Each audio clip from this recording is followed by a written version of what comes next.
الحمدللہ رب العالمین والصلاة والسلام علی سید الانبیاء والمرسلین اللہم صلی علی سیدنا و مولانا محمد وعلی آلہ واصحابہ وبارک وسلم وصلی علیہ۔ دنیا کی تمام دیکھنے والوں کو، تمام چاہنے والوں کو، تمام پیار کرنے والوں کو اور جہاں جہاں تک اس وقت میری آواز کو سنا اور مجھے دیکھا جا رہا ہے، جنید اقبال کی جانب سے انتہائی محبت کے ساتھ السلام علیکم۔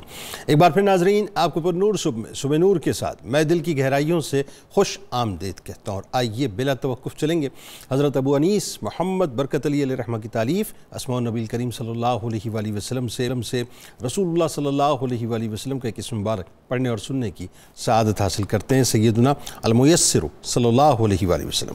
ہمارے سردار آسانیاں پیدا فرمانے والے، درود و سلام بھیجے اللہ آپ صلی اللہ علیہ وآلہ وسلم پر، آپ صلی اللہ علیہ وآلہ وسلم کے آل پاک پر اور صحابہ کرام رضوان اللہ تعالیٰ علیہم اجمعین پر۔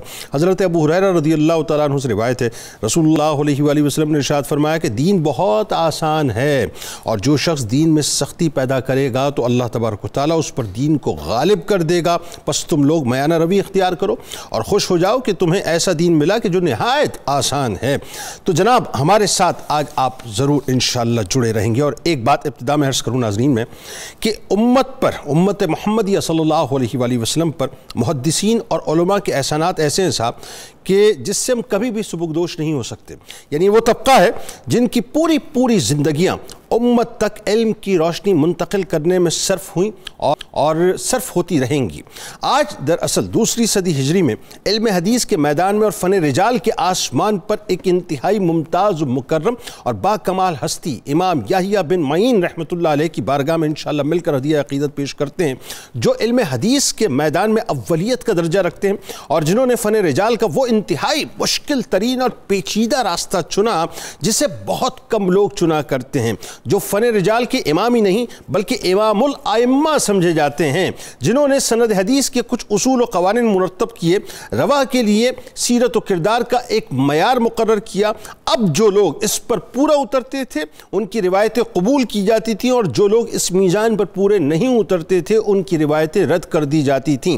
امام یحییٰ بن معین رحمۃ اللہ علیہ ناظرین اگرچہ غلام خاندان کے فرزند تھے، مگر اسلامی معاشرے کی مساوات پسندی نے ان کی فطری صلاحیتوں کو پورے طور پر ابھرنے کا موقع دیا، یہاں تک کہ بڑے بڑے علمی خانوادوں کے ارباب فضل و کمال سے بھی سبقت لے گئے، اور ان کی غلامی ان کے اعزاز کی کسی راہ میں بھی مانے نہیں ہوئی۔ ایک بار کسی نے ان سے پوچھا کہ آپ عرب خاندان سے ہیں؟ بڑی بے نیازی سے فرمایا کہ میں عرب نہیں ہوں بلکہ عربوں کا غلام ہوں۔ یہ بات عاجزی کے طور پہ آپ فرمایا کرتے تھے۔ امام ذہبی رحمۃ اللہ علیہ فرماتے ہیں کہ آپ نے 20 سال کی عمر میں حدیث کو لکھنا شروع کر دیا، اور یہ طے ہے کہ جس فن کے لیے اللہ تعالیٰ نے آپ رحمۃ اللہ علیہ کو چنا وہ انتہائی مشکل ترین فن تھا صاحب۔ آج آپ نے ہمارے ساتھ جڑے رہنا ہے، اور اس فن سے متعلق بہت ہی کم ہستیاں ناظرین تاریخ اسلام میں نظر آتی ہیں۔ حضرت امام یحییٰ بن معین رحمۃ اللہ علیہ ایک عظیم محدث ہونے کے ساتھ ساتھ ناظرین فن رجال میں اس درجے مہارت رکھتے تھے کہ آپ رحمۃ اللہ علیہ اپنے عہد کے نامور امام الجرح و تعدیل کہلاتے تھے۔ راویوں میں کلام کرتے وقت بڑی احتیاط سے کام لیتے تھے، اور جرح و تعدیل کے تقاضوں کو پورے عدل و انصاف کے ساتھ آپ پورا فرمایا کرتے تھے۔ ناظرین کرام، یہ ایک اصولی بات ہے کہ کسی علم کے حاصل کرنے میں اس علم کے اساتذہ اور ماہرین کی صحبت اور ان سے اکتساب فیض کو بھی بڑا دخل ہوا کرتا ہے۔ حضرت امام یحییٰ بن معین رحمۃ اللہ علیہ کے شیوخ حدیث پر نظر ڈالنے سے معلوم ہوتا ہے کہ وہ اس وقت کے تمام ائمہ علم و فن سے مستفید ہوتے رہے۔ پھر جن حضرات کو آپ سے شرف تلمذ حاصل ہوا، یہ بڑی کمال بات ہے صاحب کہ ان میں بڑے بڑے نامور ائمہ فن اور جلیل القدر محدثین شامل ہیں کہ امام احمد بن حنبل، امام بخاری علیہ رحمہ، امام مسلم علیہ رحمہ، امام ابو داؤد علیہ رحمہ، یعنی صرف 4 نام ہی ناظرین ایسے ہیں کہ جن سے آپ رحمۃ اللہ علیہ کی علمی وجاہت کا بخوبی اندازہ ہو جاتا ہے کہ آپ کس پائے کے امام فن تھے۔ آپ نے تحصیل علم کے لیے ناظرین حجاز مقدس کا، یمن کا، کوفے کا، بصرہ کا، شام کا، مصر کا سفر اختیار فرمایا، اور وہاں کے جلیل القدر فقہاء و محدثین سے اور ائمہ فن سے آپ نے اکتساب صاحب علم کیا۔ فقہی حوالے سے آپ رحمۃ اللہ علیہ امام اعظم امام ابو حنیفہ رحمۃ اللہ علیہ کے مذہب پر تھے۔ شوق حدیث کا یہ عالم تھا ناظرین کہ علی بن مدینی رحمۃ اللہ علیہ فرماتے ہیں کہ آپ کے والد کا جب انتقال ہوا تو انہوں نے آپ کے لیے وراثت میں ہزاروں دراہم جو ہیں وہ چھوڑے، تو آپ نے ان سب کو طلب حدیث اور کتابت حدیث میں خرچ کر دیا، حتیٰ کہ آپ کے پاس پہننے کے لیے ایک جوتی بھی نہ بچی۔ امام یحییٰ بن معین رحمۃ اللہ علیہ کا شمار نامور محدثین میں ہوتا ہے۔ آپ علوم حدیث میں اپنے دور میں ایک نمایاں مقام رکھتے تھے۔ ان کی شخصیت علم حدیث کے باب میں مرجع العلماء کہلایا کرتی تھی، اس لیے اصحاب سیر اور محدثین نے مختلف انداز میں آپ کے علمی کمال کو بیان فرمایا کہ امام ابو حاتم رحمۃ اللہ علیہ فرماتے ہیں کہ یحییٰ بن معین رحمۃ اللہ علیہ امام وقت تھے۔ اللہ تعالیٰ نے آپ کو ایسی علمی شان عطا فرمائی کہ امام احمد بن حنبل رحمۃ اللہ علیہ فرماتے ہیں کہ حضرت امام یحییٰ بن معین رحمۃ اللہ علیہ ایسا مرد ہے کہ اللہ تعالیٰ نے ان کو اس شان کے لیے پیدا فرمایا کہ وہ جھوٹوں کے کذب کو ظاہر کرتا ہے۔ امام صاحب علمی میدان میں اس نمایاں اور منفرد مقام پر پہنچے ہوئے تھے کہ آپ کی ذات لوگوں کے یہ صادق اور کاذب ہونے کے لیے کسوٹی کی حیثیت رکھا کرتی تھی۔ آئیے ناظرین انہی کی بارگاہ میں چلتے ہیں۔ انتہائی شاندار اور علمی شخصیت، اور آج کے میں آپ نے ضرور جڑے رہنا ہے کیونکہ آج ہمارے ساتھ جو فتنے بپا ہوئے ہیں نا صاحب، ہمیں پتہ چلنا چاہیے بنیادی طور پہ ہم کہاں پر کھڑے ہیں۔ ہمارے ساتھ 3 مختلف شخصیات موجود ہیں، ممتاز شخصیت۔ پہلی شخصیت آپ کی ہمارے ہم سب کے انتہائی قابل احترام جناب علامہ محمد احمد برکاتی صاحب تشریف فرمائیں۔ دوسری شخصیت ممتاز عالم دین جناب ڈاکٹر نعیم الدین الازہری صاحب تشریف فرمائیں۔ تیسری شخصیت ممتاز عالم دین جناب علامہ محمد اشفاق مدنی صاحب تشریف فرمائیں۔ تینوں آباب کو السلام علیکم، خوش آمدید۔ سب سے پہلے علامہ صاحب آپ سے آغاز کرتے ہیں، اور ظاہر ہے یہ شخصیت ایسی ہیں کہ آج کے دور کو اگر میں دیکھوں اور یعنی اس دور کو اس وقت میں اس کا انالیسس کروں تو مجھے ایسا لگتا ہے کہ یہ بالکل ریپلیکا ہے اس دور کا جس دور کی ہم بات کر رہے ہیں، امام یحییٰ بن معین رحمۃ اللہ علیہ۔ لیکن سب سے پہلے امام یحییٰ بن معین رحمۃ اللہ علیہ کا تعارف اور خاص طور پر جو تحصیل علم کے لیے آپ نے اسفار فرمایا، یہاں سے آغاز کیجیے۔ بسم اللہ الرحمن الرحیم۔ قال النبی صلی اللہ تعالی علیہ وسلم بلغوا عنی ولو آیہ وفی مقام آخر من کذب علی متعمدا فلیتبوأ مقعدہ من النار، او کما قال النبی صلی اللہ علیہ وسلم۔ آج جس شخصیت کے حضور ہم نذرانہ عقیدت پیش کرنے کے لیے اور اپنے عوام کو ان سے روشناس کروانے کے لیے حاضر خدمت ہیں، وہ اپنے وقت کے ایک عظیم امام جو حافظ الحدیث بھی تھے اور جن کے اوپر امت کے ائمہ کو اعتماد تھا۔ عوام تو عوام ہے، امت کے خواص اور امت کے ائمہ جو ہر فن کے اندر مہارت تامہ رکھتے تھے، وہ بھی ان کی شخصیت کو معتمد علیہ تصور کرتے تھے۔ اور یہ میری مراد حضرت سیدنا امام یحییٰ بن معین رضی اللہ تعالیٰ عنہ کی ذات والا تبار سے ہے۔ آپ انبار کے قریب ایک بستی نقیہ تھی، وہاں آپ کی ولادت ہوئی، اور یہ کہا جاتا ہے کہ وہاں پر فرعون بھی پیدا ہوا تھا۔ تو یوں سمجھ لیں کہ اس بستی سے فرعونیت کا داغ ہٹانے کے لیے اللہ تعالیٰ نے امام یحییٰ بن معین کا تولد فرما دیا۔ تو امام یحییٰ بن معین پیدائشی طور پر ہی یقیناً نبی کریم رؤوف الرحیم صلی اللہ علیہ وسلم کے دین حنیف کی خدمت میں اس طرح آئے کہ آپ کے والد محترم جو تھے وہ اگرچہ اس دور میں دور حکومت میں رے کے عامل تھے، گورنر تھے ایران کا جو پورا علاقہ ہے، لیکن اس کے باوجود انہوں نے اپنے بچوں میں غرور، تکبر اور نخوت بھرنے کی بجائے ان کے اندر عاجزی پیدا کر دی، اور یہ عاجزی کا ہی اظہار تھا کہ گورنر کا بیٹا ہونے کے باوجود آپ کہا کرتے تھے ہم عرب نہیں عربوں کے غلام ہیں۔ تو یہ آپ کی عاجزی کا ایک بہت بڑا سبق ہے۔ تو آپ کی ولادت باسعادت سن 138 ہجری کے اندر ہوئی ہے، اور پھر ہم دیکھتے ہیں کہ 233 ہجری کے اندر آپ کا وصال ہوا۔ اس اعتبار سے کم و بیش 75 برس آپ کی عمر بنتی ہے، جس کے اندر آپ نے دین حنیف کی اس طرح خدمت کی کہ آپ امام محدث بھی تھے، جرح و تعدیل کے بھی امام تھے، کنیتوں کے بھی امام تھے، اور اس کے ساتھ ساتھ جو سب سے زیادہ آپ کو اللہ تعالیٰ نے ایک خوبی ودیت فرمائی وہ تھی کہ آپ کو حضور صلی اللہ تعالی علیہ وآلہ وسلم کی احادیث لکھنے کا بہت زیادہ شوق تھا۔ سبحان اللہ۔ تو اسی طرح ہم اس پہ آگے چل کے گفتگو کریں گے۔ تو یہاں یہ عرض کرنا چاہتا ہوں کہ آپ کی شخصیت پر اس قدر اعتماد کیا جاتا تھا کہ امام علی بن عبداللہ المدینی فرماتے ہیں کہ میں احمد بن حنبل کے ساتھ 40 برس تک بغداد میں رہا ہوں، واہ، اور یہ 40 برس ہماری ملاقاتیں رہیں اور ہمارے مذاکرے ہوتے تھے، اور جب بھی ہمارا کسی مسئلے پر اختلاف پیدا ہوتا تو پھر اس وقت ہم وہ مسئلہ امام یحییٰ بن معین کی خدمت میں پیش کرتے جو اپنی سند کے ساتھ حدیث پاک کی مدد سے حل فرما دیا. اور یہ امام احمد بن حنبل رحمۃ اللہ علیہ، امام احمد بن حنبل، اللہ اکبر. تو آپ کے ہم دیکھتے ہیں کہ اساتذہ اکرام بہت زیادہ وہ بھی علوم مرتبیت کے حامل تھے جن کے سامنے آپ نے زانوِ تلمذ طے کیا. آپ کے اساتذہ اکرام میں حضرت سیدنا عبداللہ بن مبارک رضی اللہ عنہ کی شخصیت بہت نمایاں ہے. آپ کے اساتذہ اکرام میں سے امام عبد الرزاق بن حمام الصنعانی جیسی شخصیات بھی موجود ہیں، اور آپ کا حنفی مشرب ہونے کی وجوہات میں سے ایک وجہ یہ بھی تھی کہ آپ کے اساتذہ کی اکثریت جو تھی وہ حنفی المسلک تھی. اچھا ٹھیک. تو انہی کا چونکہ آپ نے انہی کے سامنے علم جو ہے وہ حاصل کیا اور اپنے سینے کے اندر سمویا، تو لہٰذا وہ زندگی بھر آپ کے اوپر جو رنگ رہا. اور پھر یہ بھی ضروری ہے کہ جرح و تعدیل کا امام بننے کے لیے حنفی مشرب ضروری ہوا کرتا، چونکہ امام اعظم ابو حنیفہ رضی اللہ تعالیٰ عنہ ہر حدیث کے اندر غور و فکر کر کے اس کی درایت پر غور کر کے اور سارے معاملات پر پھر آگے اس کو چلایا کرتے تھے، اور یہ چیز خود بخود پیدا ہو جاتی جب بندہ فقہ حنفیہ کے اندر آ جاتا ہے. اچھا، یہ کتنے بڑے اعزاز کی بات ہے کہ کسی شخصیت کے بارے میں یہ کہا جائے کہ وہ کذب اور صداقت کے درمیان جو ہے ایک واضح لکیر بن جائے، شخصیت خود لکیر بن جائے. بالکل. تو یہ کتنا بڑا اعزاز ہے، ماں بہل امتیاز ہی ان کی ذات بن جائے، کتنا بڑا اعزاز. تو یہ حضرت سیدنا عمر بن عبدالعزیز رضی اللہ تعالیٰ عنہ جن کو مجدد الف اول کہا جاتا ہے، آپ نے اس اپنے دور حکومت میں جو ایک نہج عطا کر دی تھی لوگوں کو کہ آپ نے جو ائمہ اکرام کی ڈیوٹی لگائی اور ان کو سرکاری خرچ پر رکھا کہ کسی اور کے محتاج نہ ہو، صرف یہی کام کریں کہ احادیث مبارکہ جو لوگوں نے من گھڑت شامل کر دی ہیں ان کو صحیح حدیثوں سے الگ کر دیا جائے. انہوں نے جو اس وقت طریقہ عطا کیا تو امام یحییٰ بن معین نے اپنے دور کے اندر اس طریقے کو بھرپور نہ صرف اپنایا بلکہ اس کے لیے نئی نئی جہتیں آپ نے. اچھا علامہ صاحب، اب یہ بتائیے ابتدائی ان کا ذرا ادوار کے بارے میں تھوڑا سا ہمیں کھل کے بتائیں کہ تحصیل علم کا سلسلہ کیسے شروع ہوا، پھر جیسے کئی مطلب آپ نے شہروں کے باقاعدہ اسفار کیے، تو یہ کوئی آسان بات نہ. شاگردوں میں اگر ہم دیکھیں ان کے کہ جو علم ملا اور اس کو پھیلایا، بڑے بڑے نام ہے قداور. حضرت امام احمد بن حنبل ان کے شاگردوں میں، اور آپ کی مسند کے اندر جو ہے وہ کئی روایات ان کی سند سے موجود ہیں. امام بخاری جو ہے وہ ان کے شاگردوں میں ہے، امام مسلم ان کے شاگردوں، امام ابو داؤد ان کے شاگردوں میں، امام ترمذی اور امام نسائی وہ ان کے شاگردوں کے شاگرد ہیں.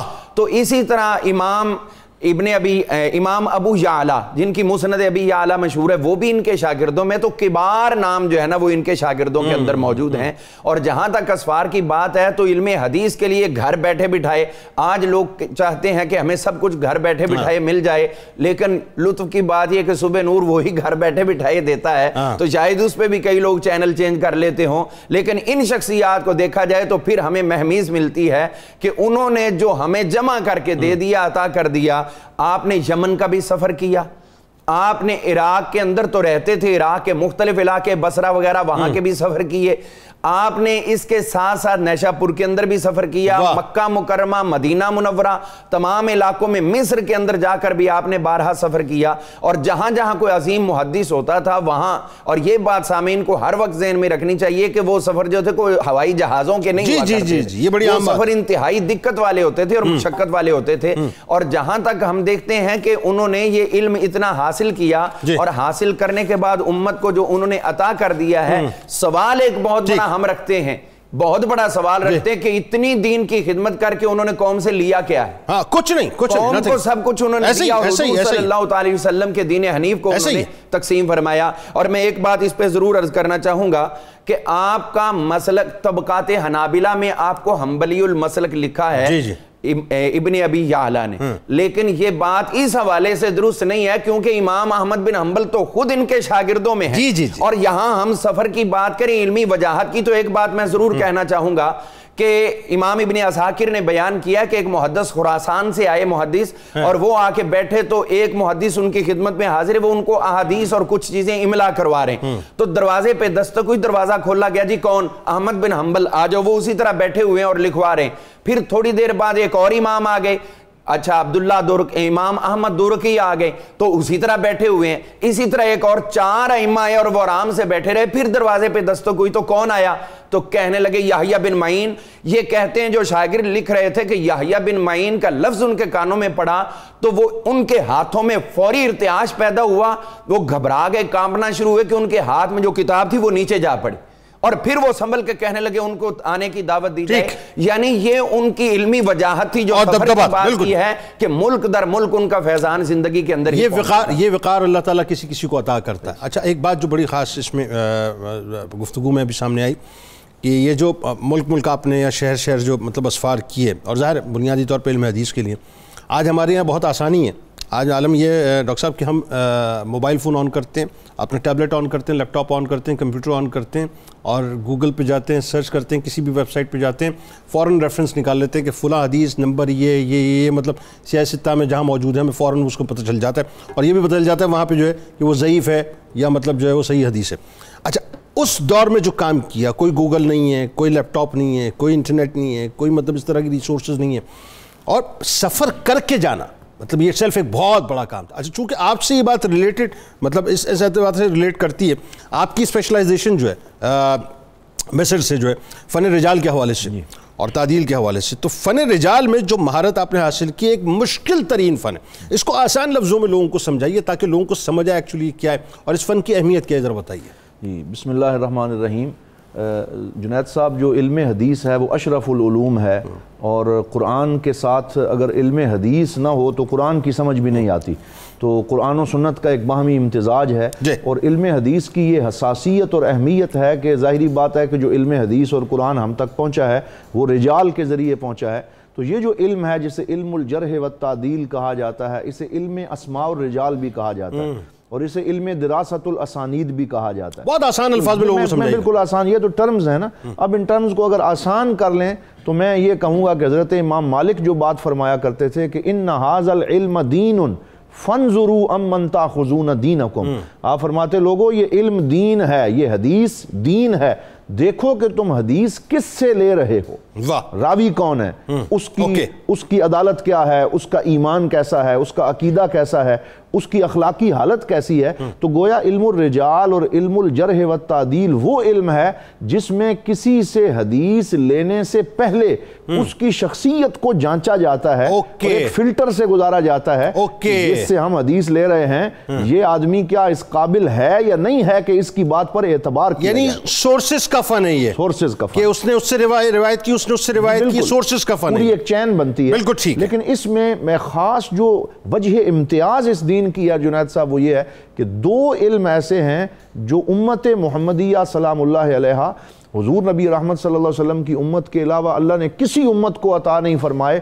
ایک علم الانصاب ہے اور ایک علم الرجال ہے. علم الانصاب سے مراد وہ علم ہے جس میں نسب کا علم, جو پورے کا پورا, جس میں سیدنا صدیق اکبر رضی اللہ تعالیٰ عنہ سب سے پہلے جس کے باپ دادا پر دادا لکڑ دادا یہ سارا مطلب. اور دوسرا علم الرجال ہے کہ حدیث پاک لیتے ہوئے ایک ایک راوی پہ جانچنا, جانچ پڑتال کرنا, پھر اس کی, اور اس پہ پوری کتابیں لکھی گئی ہیں. امام ذہبی اس کے امام ہیں, سیر و اعلام النبلاء ہے, دیگر لسان المیزان ہے, ابن حجر عسقلانی نے تہذیب التہذیب لکھی, اس کے علاوہ بے شمار ایسی کتابیں.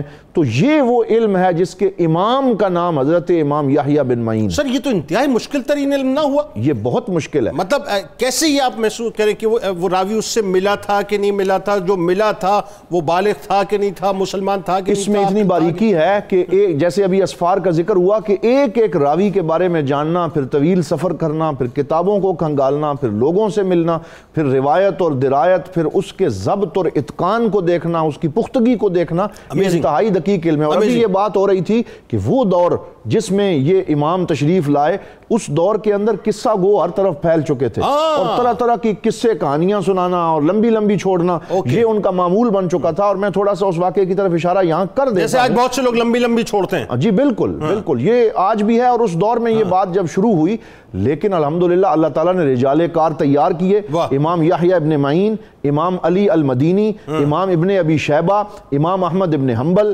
حضرت امام سفیان ثوری, اور حضرت امام امام بخاری، یہ سارے وہ لوگ تھے جو ایک رجال کار اور ایک فوج ظفر موج، اللہ رب العزت نے ان کا کام ہی یہ لگا دیا کہ آپ نے سرکار دو عالم صلی اللہ علیہ وسلم کی حدیث جو ہے اس سے، اور پھر یہ ایک ہی دور چل رہا ہے سارا، یہ ایک ہی دور چل رہا ہے.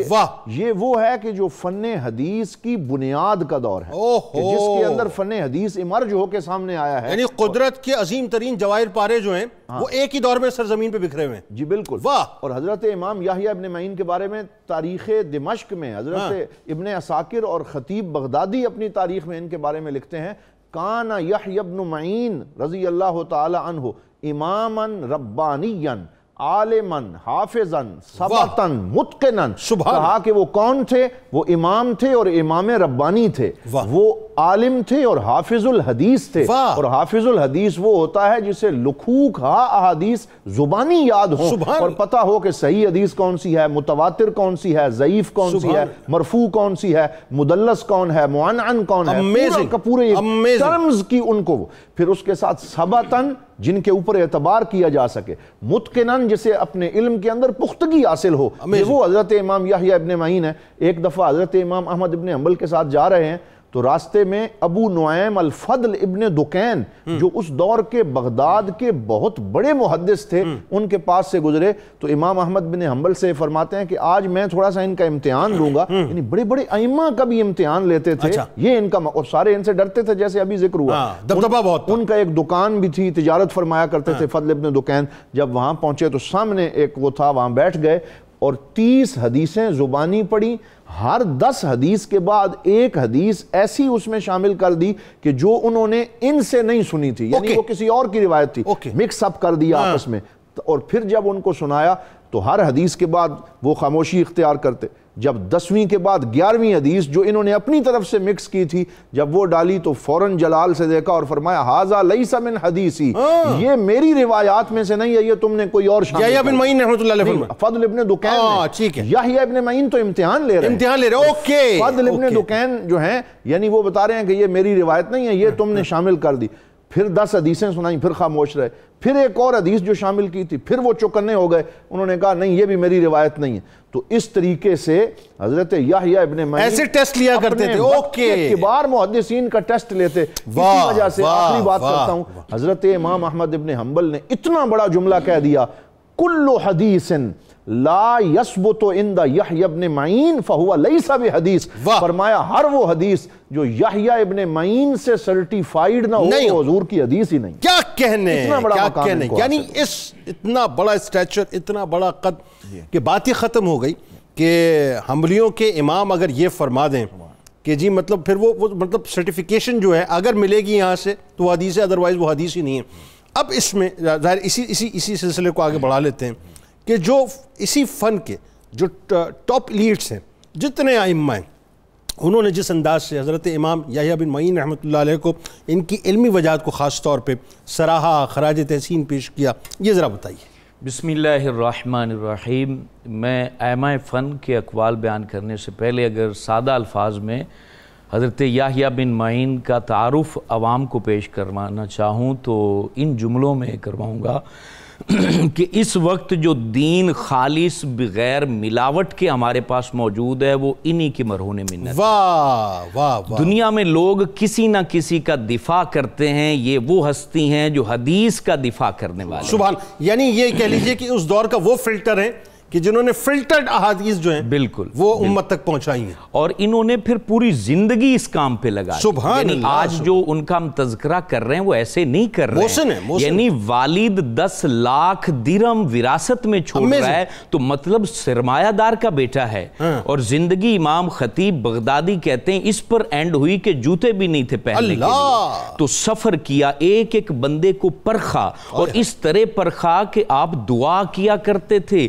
کہ اللہ اگر میں نے نا انصافی کی ہو، یعنی سچے کو جھوٹا کہا اور جھوٹے کو سچا کہا ہو تو میری بخشش نہ کرنا. اللہ اکبر. آپ اپنے علم میں اتنی مہارت رکھتے تھے. اسی لیے تو میں سب سے پہلے جن کا قول ذکر کرنا چاہتا ہوں وہ حضور سیدی غوث الورا کے امام احمد بن حنبل ہیں. اب ان کا قول ان کے لیے اتھارٹی اس لیے کہ ان کو وقت کا بادشاہ بھی نہیں جھکا سکا. حضرت امام احمد بن حنبل سے تعریف وقت کا بادشاہ نہیں کروا سکا. سکا تو ان کے الفاظ کتنے معتبر ہوں گے؟ مطلب قرآن کو مخلوق نہ کہا تو نہ کہا، کوڑے کھائے، آپ کو جھکا نہ سکا بادشاہ. تو آپ یہ کہا کرتے تھے کہ یحییٰ بن معین جو ہیں وہ کسی بھی حدیث کو بیان کرنے والے شخص کے صادق اور کاذب ہونے، سچا اور جھوٹا ہونے کے لیے اتھارٹی ہیں. اور حضرت ہارون فلاس فرمایا کرتے تھے کوئی شخص یحییٰ بن معین سے نفرت کرتا، بغض کرتا تو ہم پہچان لیتے کہ یہ بندہ جھوٹا ہے. اچھا، پہچان لیتے جھوٹا ہونے کا پیمانہ، یعنی کہ یہ بندہ جھوٹا ہے تو نفرت کر رہا ہے. دوسرے لفظوں میں یہ کہ سچا ہونے کا پیمانہ ان کی محبت، اللہ ان کی محبت. اور حضرت صالح بن محمد کہتے کہ ہم نے اپنے زمانے میں جتنے لوگوں کو فن حدیث کا ماہر پایا اس میں سب سے بلند ہم نے یحییٰ بن معین کو کیا کہنے. اور حضرت ابو عبید یہ فرمایا کرتے تھے 4 بندے اپنے وقت میں حدیث کے فن میں عروج پر تھے. حضرت امام احمد بن حنبل، حضرت علی بن مدینی، حضرت ابو بکر بن شیبہ اور حضرت یحییٰ بن معین. اور وہ کہتے تھے حدیث کی صحت اور شکم میں اگر ہم نے کسی کو سب سے اوپر پایا ہے تو حضرت یحییٰ بن معین کو پایا. اور حضرت ابو سعید حداد کہتے تھے کہ اگر یحییٰ بن معین نہ ہوتے تو میں حدیث لکھتا ہی نہ. ڈر کی وجہ سے میں لکھتا ہی نہ کہ حدیث جو ہے نا اس کو روایت کرنے والا جھوٹا ہے یا سچا ہے. اور پھر حضرت ابو سعید حداد یہ بھی کہا کرتے تھے کہ جتنے بھی حدیث کے ائمہ کرام ہیں وہ حضرت یحییٰ بن معین کے لیے حدیث کے معاملے میں عیال کی طرح ہیں. جیسے بچے والد سے پوچھتے ہیں وہ حدیث کی صحت ان سے پوچھا کرتے تھے. اور حضرت سعید بن حضرت یحییٰ بن سعید قطان جو ہیں وہ کہا کرتے تھے کہ حدیث کے معاملے میں ہم اپنے وقت میں ان کو امام مانتے ہیں. اور حضرت امام احمد بن حنبل فرمایا کرتے تھے کہ جب ہم کوئی حدیث اور اس کی روایت اور اس کی سند حضرت یحییٰ بن معین سے سن لیتے ہیں تو ہمارے دل کا خلش دور ہو جاتا ہے. یعنی ان سے سمات وہ کہتے تھے دلوں کی شفا ہے، ان سے سن لو تو بس بات ختم ہے. جب کوئی نئی حدیث وقت کے امام احمد بن حنبل کے سامنے پیش کی جاتی تو آپ فرماتے سب سے پہلے ان حدیثوں کو یحییٰ بن معین کے سامنے پیش کرو، اگر وہ اس کے اوپر خاموش ہو گئے تو ہم منو عن ان کو قبول کر لیں گے. یعنی اس طریقے سے اپنے وقت کے جتنے ائمہ ہیں، حضرت علی بن مدینی اپنے وقت کی اتھارٹی ہیں جرح و تعدیل کے اندر اور ان کو کوڈ کیا جاتا ہے اس علم کے اندر. وہ کہا کرتے تھے کہ ہم اس علم کو بیان کرتے ہیں لیکن وقت کے امام یحییٰ بن معین ہیں، یعنی امام ان کو اپنا امام مانا کرتے تھے. اور پھر ان کے سامنے جو بھی حدیث کے حوالے سے گفتگو ہوتی تھی اس میں یہ رعایت نہیں کرتے تھے. آپ نے جس کو سچا کہنا ہے پوری تحقیق سے سچا کہنا ہے اور آپ نے جس کو جھوٹا کہنا ہے پوری تحقیق سے جھوٹا کہنا ہے. یہاں یہ بات عرض کرنا چاہتا ہوں کیونکہ حضرت ابو سعید حداد نے جب یہ کہا تھا نا کہ میں یہ نہ ہوتے تو حدیث نہ لکھتا تو وہ یہ کہتے ہیں کیونکہ اس وقت حدیث کے اندر جھوٹ مکس ہو رہا تھا. یعنی 3 ہجری کے اندر جو ہے وہ جھوٹ مکس کیا جا رہا تھا اور انہوں نے پھر اس بات کے اوپر کمر بستہ ہوئے اور اپنی پوری زندگی حدیث کو جو ہے وہ نکھارنے میں اس کی سند کو، حدیث سے مراد یہ ہوتا ہے اس کی سند یعنی رسول اللہ سے صحابہ تابعین تبع تابعین اور آج تک وہ جو حدیث چلی ہے وہ کس کس بندے نے لی ہے اور کہاں تک پہنچائی ہے اس کی جو ہے وہ چھانٹ کرنا، یہ اس کے اندر مہارت تھی حضرت یحییٰ بن معین کی. اور اللہ ان کے ذکر سے ہمارے سینوں کو روشنی عطا کرے. آپ دیکھیے نا صاحب کہ امام بخاری علیہ رحمہ جن سے استفادہ کریں، امام مسلم علیہ رحمہ جن سے استفادہ کریں، امام احمد بن حنبل جن سے استفادہ کریں، امام ابو داؤد جن سے استفادہ کریں، پھر وہی بات ہے کہ اپنا بعد میں جا کر جو امام نسائی اور امام ترمذی جو ہیں وہ جن سے استفادہ کریں. یعنی ناظرین کرام ایسی انقلابی شخصیت آپ ذرا ایک تصوراتی خاکہ اپنے ذہن میں بنائیے. اور میں ایک سوال آپ کو چھوڑے جا رہا ہوں، لوٹ کے پھر بات کرتے ہیں کہ آج آپ کو پتہ ہے یہ انٹرنیٹ کا دور ہے، فتنوں کا دور ہے. ظاہر آپ سوشل میڈیا کو پازیٹیولی یوز کرنا چاہیں بالکل کر لیجئے، آپ اس کو نیگیٹیولی ٹریٹ کریں آپ کریں، فبیا یہ تو آپ کے اوپر ظاہر ہے جیسا آپ چاہتے ہیں. اب آپ سوچئے کہ انفارمیشن کی بھرمار ہے، مطلب فلکر آف سیکنڈ میں انفارمیشن جو ہے وہ برس رہی ہوتی ہے آپ کے اوپر. صحیح ہے غلط ہے اس کا پیمانہ آپ نہیں بنا پاتے, آپ کو اندازہ نہیں ہو پاتا صاحب کہ سوشل میڈیا پہ جا کے آپ جو خبر پڑھ رہے ہیں, جو آپ کے پاس نیوز آئی ہے, جو آپ کے پاس نالج آئی ہے, جو انفارمیشن آئی ہے, ایون جو احادیث پاک کبھی کبھی لوگ اقوال کوٹ کرتے ہیں لوگ, آپ کو نہیں پتہ چلتا. یعنی جدید ترین دور کی میں آپ کو بات کر رہا ہوں کہ ایک لمحہ لگتا ہے کہ آپ چیزوں کو کراس چیک کر لیتے ہیں. وہ دور, اس دور کے اندر آپ سوچئے کس بے انتہا بڑھ چکا تھا, قصہ گوئی بے انتہا بڑھ چکی تھی, جھوٹ بے انتہا بڑھ چکا تھا, رسول کریم صلی اللہ علیہ وآلہ وسلم کی احادیث کو مس کوٹ کیا جا رہا تھا اور معاذ اللہ مطلب اس کو جو ہے بے دریغ کیا جا رہا تھا. اس دور میں یحییٰ بن معین رحمۃ اللہ علیہ نے جو کردار ادا کیا صاحب, یعنی ایک پوری فلٹریشن یوں کہہ لیجئے کر کے آپ کے سامنے جو ہے وہ احادیث رکھ دیں, کتنا بڑا انقلابی کارنامہ ہے, ہم تصور نہیں کر سکتے اور کتنا بڑا احسان ہے. سرکار کی بارگاہ میں اور ان کے آل کی بارگاہ میں درود پاک کے نذرانہ پیش کریں. لوٹ کے مزید گفتگو کرتے ہیں کہ جو آپ کا شوق اصول حدیث تھا اور کتابت حدیث کے معاملے میں آپ کتنا جو شوق رکھتے تھے, آپ کو بتاتے ہیں. درود پاک.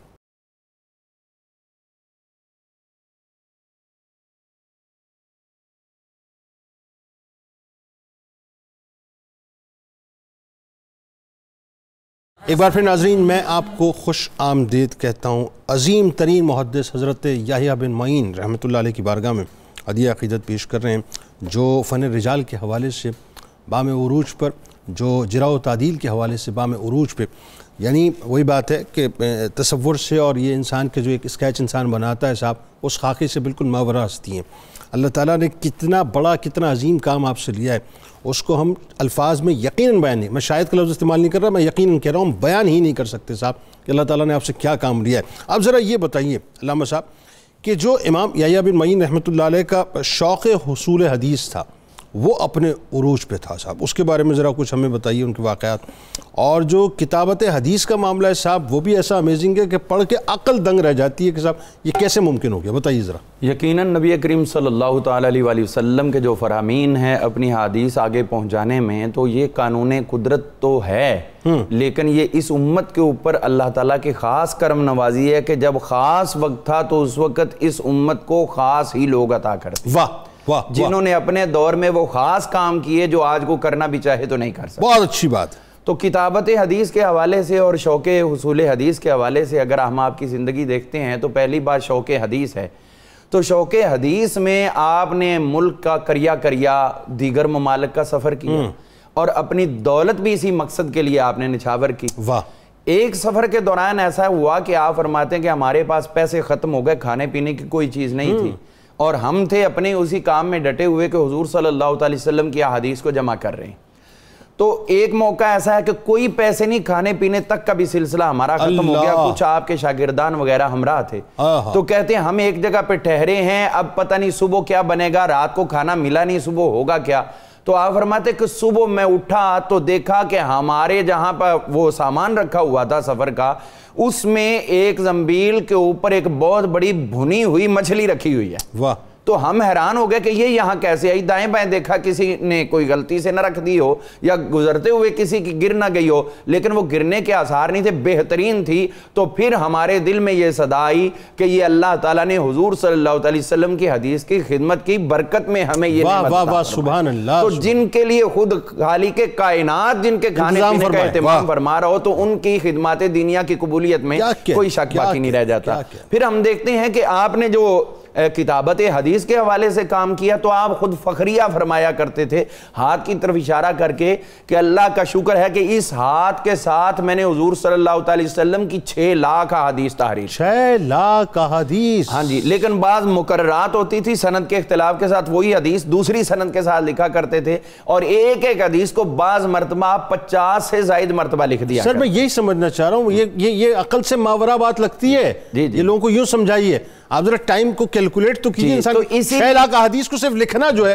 کتنا بڑا کام ہے. اسی بات کو دیکھتے ہیں تو خاتم المحدثین امام جلال الدین سیوطی رحمۃ اللہ تعالی علیہ, آپ نے بھی یہ دعا کی تھی کہ یا اللہ مجھے تب تک موت نہ ہے جب تک میں حضور صلی اللہ علیہ وسلم کی 10 لاکھ احادیث نہ لکھوں. اللہ. اور وہ جو قلم تراشا کرتے تھے, اس کا تراشا جو وہ محفوظ کرتے جاتے تھے, اور وصال پہ فرمایا کہ جب میں فوت ہو جاؤں مجھے غسل دینا کسی اور لکڑی سے نہ دیا جائے, بلکہ انہی تراشوں سے میرا پانی گرم کر کے مجھے غسل دیا. اللہ، یعنی یہ انہی کا امام یحییٰ بن معین کا دیا ہوا منہج تھا جو ہم دیکھتے ہیں صدیوں بعد بھی جاری ہو سکتا ہے۔ کیا عقائد تھے، سبحان اللہ۔ اسی طرح ہم دیکھتے ہیں امام یحییٰ بن معین رحمۃ اللہ تعالی علیہ، آپ وہ عظیم المرتبت ہستی ہیں کہ صالح بن محمد کہتے ہیں کہ علم اسماء الرجال کے اور کنیتوں کے سب سے بڑے ماہر جو ہے وہ حضرت امام یحییٰ بن معین تھے۔ کنیتیں مشہور ہوتی ہیں، اصل ناموں کا علم نہیں ہوتا عام طور پر، جس طرح اکثر حضرت ابو ہریرہ رضی اللہ عنہ یا ماں بعد امام ابو داؤد یا اس طرح کنیتوں سے مشہور ہے، نام کا نہیں، تو یہ کنیتوں کے بھی ماہر ہوا کرتے تھے۔ یہ کتنا مشکل فن ہے، مشکل ترین فن ہے، پورے حالات اس کے اسٹڈی کرنا پڑتے ہیں۔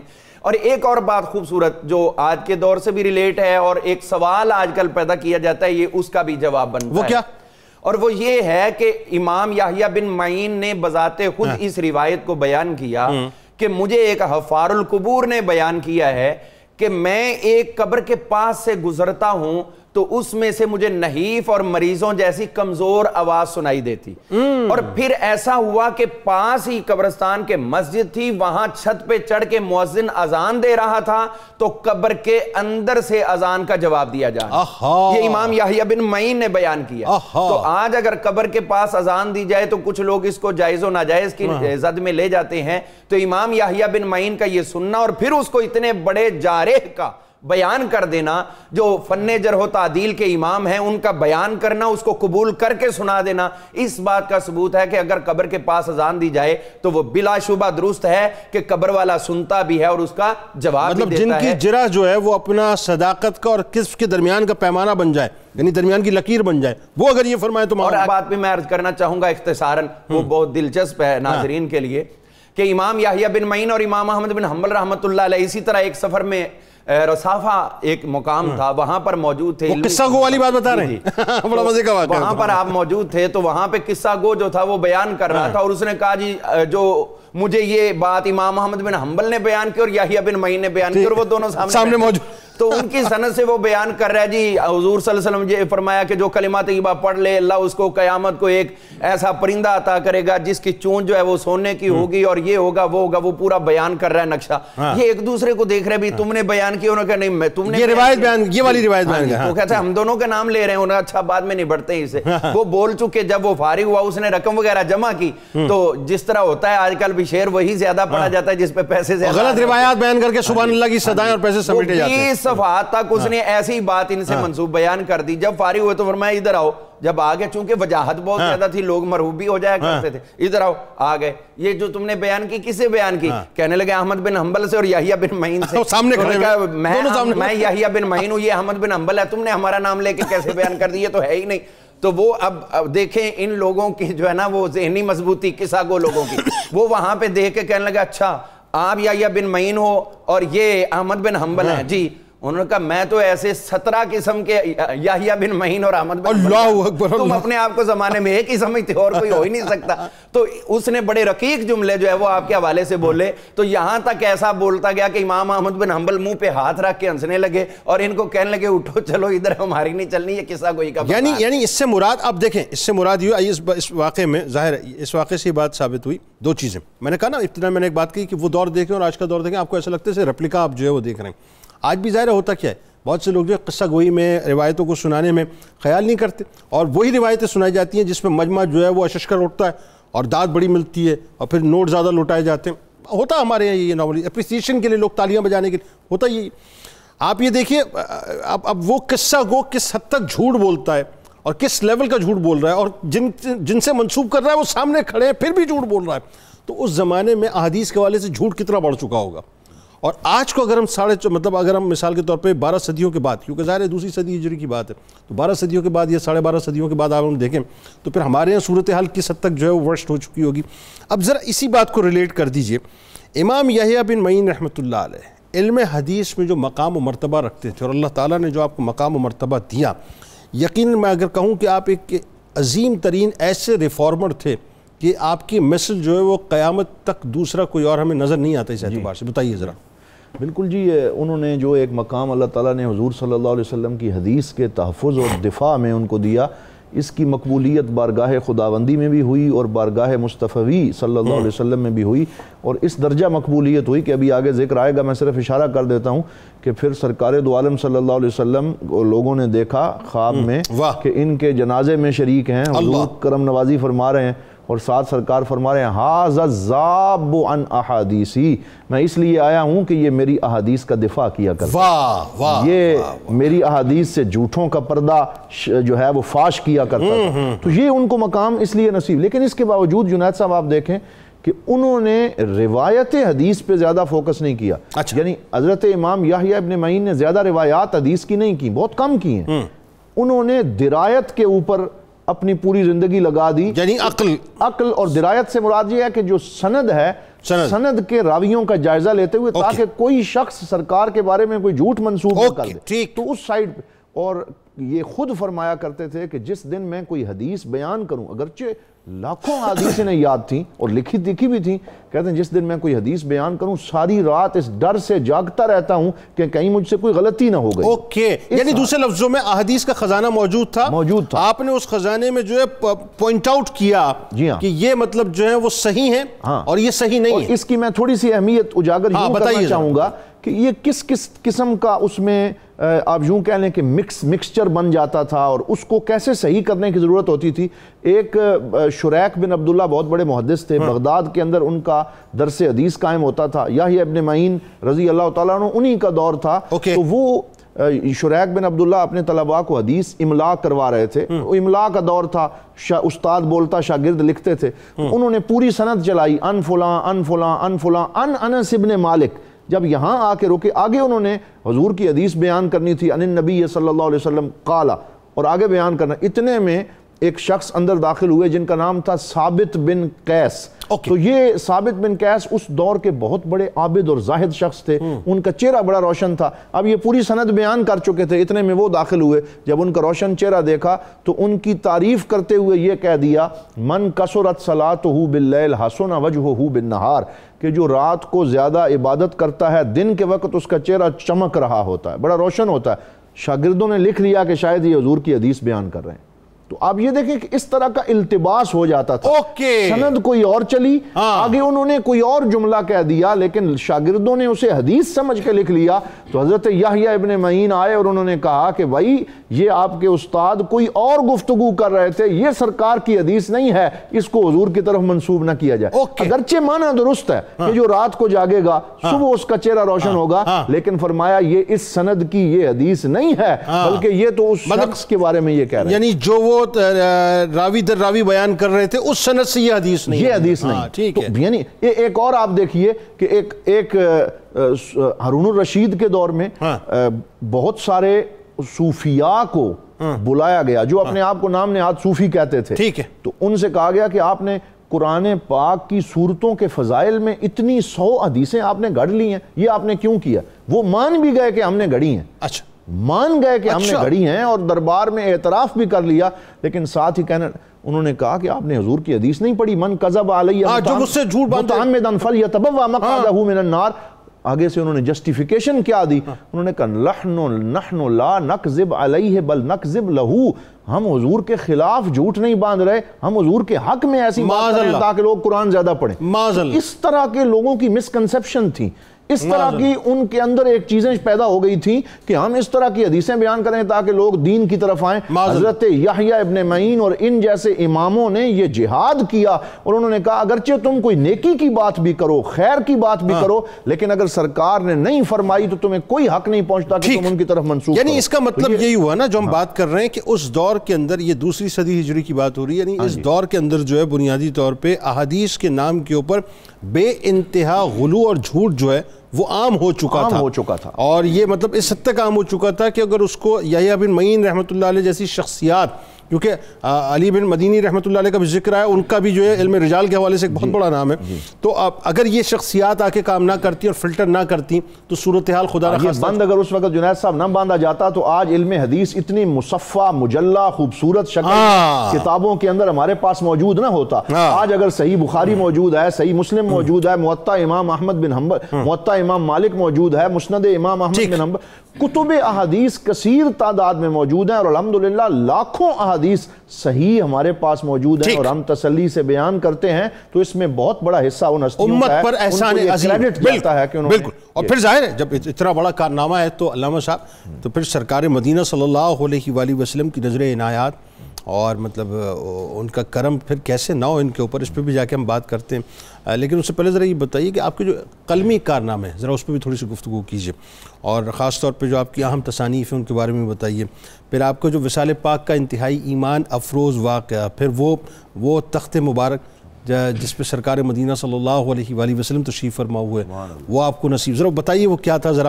اور پھر خاص طور پہ آپ کے جو مقام مرتبے کا اعلان ہوتا ہے بتائیے. آپ کی جو کتب مشہور ہیں اس فن کے اندر، فن حدیث کے اندر، وہ 7 کتابیں زیادہ مشہور ہیں، لیکن یہ بات یاد رکھنی چاہیے یہ ان کے قلمی نسخے نہیں ہیں.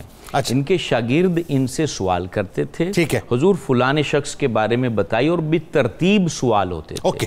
جیسے کتاب التاریخ جو ہے اس کے اندر جتنے سوالات کیے ہیں وہ حضرت عباس بن محمد الدوری نے کیے ہیں. وہ سوال کرتے تھے کہ فلاں یعنی حضرت ابو بکر صدیق کا نام کیا تھا، حضرت عمر فاروق اعظم کا نام یعنی کہ ان کی کنیت کیا تھی. جن کی کنیت پتہ نہیں ہوتی تھی ان کی کنیت جانتے تھے، جن کا نام کا علم نہیں ہوتا تھا ان کا نام جانتے تھے. پہلے مدینے والوں کا، مکے والوں کا، طائف والوں کا، یمن والوں کا، یہ تمام نام انہوں نے اس طریقے سے اکٹھے کیے اور اس کتاب کے اندر اس کو جمع کر دیا. کوئی بھی حدیث والا ہے تو اس کتاب سے رجوع کرے گا کہ یہ حدیث جو ہے جس نام سے بیان ہو رہی ہے آیا واقعی وہی نام ہے یا پھر اس کے اندر کسی اور کا نام شامل کر کے جھوٹ بیان ہو رہا ہے. تو یہ کتاب اس طرح سپورٹ کرتی ہے. پھر اسی طریقے ایک اور کتاب ہے آپ کی کتاب معرفت الرجال. وہ جو کتاب لکھنے والے ہیں وہ حضرت ابو العباس احمد بن محمد محرز ہیں. وہ بغداد کے تھے، بغدادی تھے. انہوں نے سوالات کیے رجال کے بارے میں اور جو جوابات ملے ان کو اس کتاب کے اندر جمع کر دیا. اسی طرح حضرت ابراہیم بن عبداللہ الختلی انہوں نے جو سوالات کیے انہوں نے اپنی کتاب کے اندر اس کو جمع کر دیا. اس طرح ان کی کتاب جو الکنا والاسماء ہے جس کے اندر کنیتیں ہیں، اسماء ہیں، اور ان سب کو جمع کیا گیا. جو لوگ بھی حدیث کو بیان کرنے والے ہیں، روایت کرنے والے، ان کے نام اور ان کی کنیتوں کو بالترتیب انہوں نے جمع کر دیا. آپ کے 15 مشہور شاگرد ہیں اور اس میں سب سے زیادہ آپ کے قریب وقت گزارنے والی شخصیت وہ حضرت امام دوری ہیں. انہوں نے سب سے زیادہ یہ استفادہ دی. جب 2 باتوں میں اختلاف ہو جائے کہ یہ بات امام یحییٰ بن معین نے بیان کی ہے تو پھر اس کی تصدیق امام دوری کے قول سے ہوتی ہے کہ جو انہوں نے بیان کیا ہوگا وہ ایتھینٹک ہوگا. تو اس طریقے سے انہوں نے اور پھر باقی سوالات کے اوپر چھوٹے چھوٹے جو ہے نا وہ جس کو ہم کتابچہ کہتے ہیں، مختلف شاگردوں نے جو باتیں پوچھیں وہ ان کو جمع کر دیا گیا. اس انداز سے اس پہ کام ہوا. یہاں ایک بات میں کوٹ کرنا چاہتا ہوں کہ 3 ہجری میں اتنی محنت کی جا رہی تھی حدیث کے اوپر. آج ہم جو ہے وہ 15ویں ہجری میں جی رہے ہیں. آج ہمیں حدیث کے معاملے میں کتنی احتیاط کرنی چاہیے وہ ہمیں اندازہ ہونا چاہیے. اور ہر وہ بات جو دین سے ریلیٹڈ ہو، چاہے وہ حکایت ہو، قصہ ہو، کہانی ہو، کرامت ہو یا حدیث ہو، اس کے اندر ہمیں فلٹر کی ضرورت ہے.